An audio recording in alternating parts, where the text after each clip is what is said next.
Assalamualaikum warahmatullahi wabarakatuh. Selamat pagi, siang, sore, dan malam kepada rekan-rekan yang saya hormati.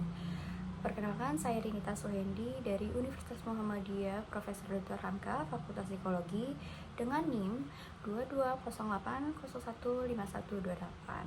Pada kesempatan kali ini, saya akan membagikan hasil tentang penelitian saya, yaitu pengaruh flourishing terhadap compassion fatigue pada tenaga kemanusiaan kebencanaan. Sebelum kita masuk ke data, izinkan saya memperkenalkan topik penelitian ini secara singkat. Jadi, inti dari penelitian ini adalah melihat bagaimana kesejahteraan mental seseorang atau seorang relawan atau tenaga kemanusiaan yang biasa kita sebut flourishing bisa membantu atau tidak nih dalam menghadapi kelelahan emosional akibat melihat atau terpapar oleh kondisi trauma atau penderitaan orang lain secara terus-menerus yang biasa kita kenal sebagai compassion fatigue. Oke, kenapa saya tertarik untuk meneliti ini? Jawabannya ada pada kondisi geografis kita. Tentunya Indonesia seperti yang kita tahu berada di cincin api Pasifik atau Ring Pacific Fire, yang artinya bencana alam itu makanan sehari-hari bagi Indonesia. Ketika banyaknya bencana, pasti ada bala bantuan dong. Dan di balik bala bantuan itu ada tenaga kemanusiaan yang bekerja keras untuk membantu atau untuk melakukan tanggap darurat, dan mereka ini juga beresiko terpapar penderitaan korban. Kalau relawan tenaga kemanusiaan bencana ini dibiarkan, mereka itu bisa terkena compassion fatigue, semacam kelelahan emosional akibat berempati dengan berlebihan.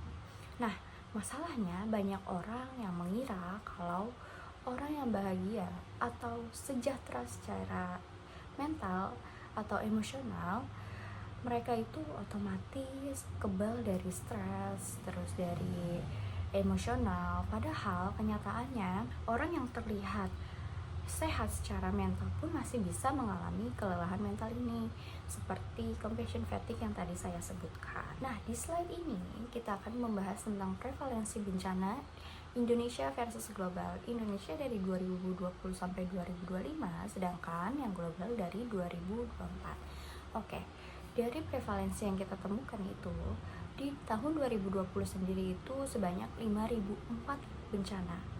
Sedangkan di tahun 2021 Indonesia mencatat sebanyak 3.536 bencana. Tahun 2022 sebanyak 2.402 bencana yang terjadi. Di tahun 2023 sebanyak 3.241 bencana di Indonesia yang terjadi, dan di tahun 2024 751 bencana alam terjadi. Sedangkan di tahun 2025 kemarin sebanyak 3.233 bencana yang terjadi. Dan untuk yang di global sendiri, saya mendapatkan data dari MDAT pada tahun 2024. Secara global, mereka ini sebanyak 393 bencana alam yang terjadi di luar Indonesia. Jadi, data nasional penanggulangan bencana menunjukkan bahwa dalam periode 2020 sampai 2025 terjadi sekitar 18.167 kejadian bencana yang terjadi di Indonesia. Sedangkan secara global, berdasarkan data MDAT, jumlah kejadian bencana sekitar 300 sampai 400 kejadian. Dan hal ini menunjukkan bahwa Indonesia itu dibandingkan dengan rata-rata global lebih memiliki frekuensi bencana yang jauh lebih tinggi. Tenaga kemanusiaan kita di Indonesia ini bekerja berkali-kali lipat dan bekerja lebih keras daripada melawan di negara lain. Oke, next kita masuk ke definisi operasionalnya. Jadi, definisi operasional yang saya gunakan pada variabel penelitian saya adalah compassion fatigue dan flourishing. Kita bahas yang compassion fatigue dulu. Agar kalian gak bingung, mari kita samakan persepsi tentang istilah yang saya gunakan. Jadi, compassion fatigue menurut Charles R. Figley atau yang biasa disebut Figley, compassion fatigue ini didefinisikan sebagai kelelahan emosional akibat paparan berulang terhadap penderitaan orang lain berdasarkan konsep Charles R. Figley. Sedangkan untuk flourishing sendiri Kondisi kesejahteraan psikologi seseorang yang optimal mencakup dari emosional, psikologi, serta sosial menurut Coral and Chaos. Jadi, gampangnya itu compassion fatigue seperti biaya dari sebuah kepedulian. Kalau flourishing sendiri ini bukan sekedar hanya senang atau optimal secara mental, tapi kondisi psikologis yang optimal ini, individu tuh memiliki atau merasa hidupnya itu bermakna dan memiliki hubungan sosial yang baik dengan sekitarnya. Lalu bagaimana saya meneliti keterpengaruhan dari variabel-variabel saya ini? Saya menggunakan metode kuantitatif dengan menyebarkan kuesioner online kepada relawan atau kepada lembaga-lembaga yang menampung relawan-relawan atau yang mempunyai relawan-relawan dengan kriteria aktif yang 1-2 tahun terakhir menangani tanggap darurat atau membantu pemulihan pasca bencana. Untuk flourishing, saya menggunakan flourishing scale yang dikembangkan oleh Dinar 2009 dengan 8 item. Sedangkan untuk compassion fatigue, saya menggunakan professional quality of life scale dengan 30 item dan fokus pada dimensi burnout dan secondary traumatic stress dan dikembangkan oleh STEM 2010. Dan saya juga menggunakan analisis regresi linear sederhana dengan perangkat lunak atau software JASP versi 0.096.00.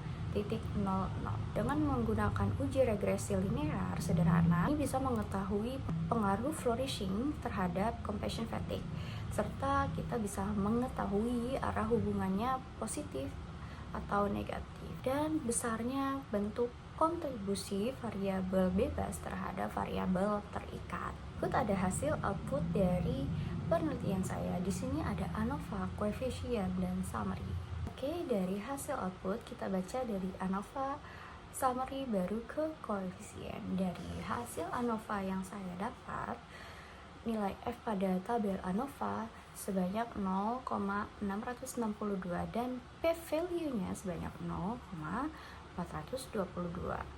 Nilai P ini lebih besar dari 0,05, maka model regresi ini tidak berpengaruh secara signifikan terhadap compassion fatigue. Jadi kesimpulannya ini, variabel bebas atau flourishing secara statistik tidak memiliki pengaruh yang sangat berarti untuk compassion fatigue.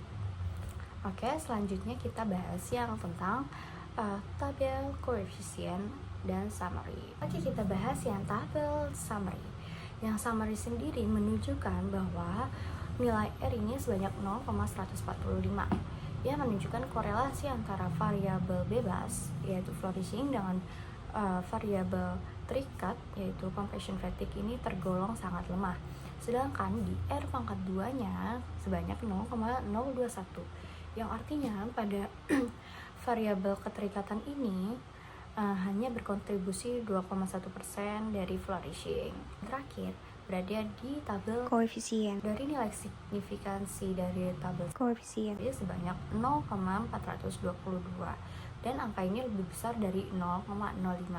Maka secara statistik tidak ada pengaruh yang signifikan. Jadi apa sih jawaban dari hipotesis saya?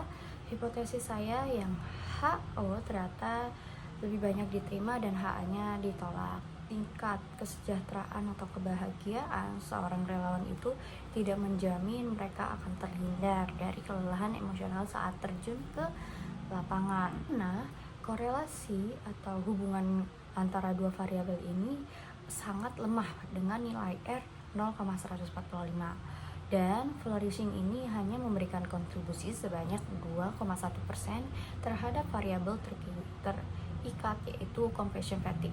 Sementara 97,9%-nya ini masih dipengaruhi oleh faktor-faktor lain atau faktor-faktor eksternal dari model penelitian ini. Dan hasil uji regresi koefisiennya negatif sebesar minus 0,415 yang berarti setiap naik 1 flourishing ini cenderung menurunkan kelelahan compassion fatigue sebesar 0,415. Namun penelitian ini tidak berarti secara statistik. Kalian bertanya-tanya, kenapa sih hasilnya ini nggak berpengaruh? Dan di sini ada beberapa poin penting. Yang pertama ini, temuan dari flourishing tidak terbukti berpengaruh secara signifikan dapat menurunkan compassion fatigue akibat kelelahan emosional, empati pada tenaga kemanusiaan bencana. Sedangkan secara teoritis, flourishing ini diharapkan menjadi faktor protektif karena individu yang sejahtera secara psikologis dianggap memiliki sumber daya internal untuk mengelola tekanan dari luar. Namun, sampel pada penelitian ini, emosi positif dan makna hidup yang dimiliki tidak cukup kuat. Hal ini menunjukkan bahwa compassion fatigue ini lebih dipengaruhi oleh faktor eksternal dan implikasi bagi organisasi kemanusiaan karena pertumbuhan pribadi tidak menjamin rendahnya resiko kelelahan. Organisasi kemanusiaan tidak hanya dapat mengandalkan tahanan mental seorang atau individu. Diperlukannya adanya intervensi sistemik seperti penyediaan dukungan emosional formal serta pengaturan waktu istirahat yang cukup selepas menanggapi darurat dan manajemen pelatihan trauma untuk melindungi tenaga kerja dari resiko kelelahan. Mungkin itu saja pemaparan dari penelitian saya.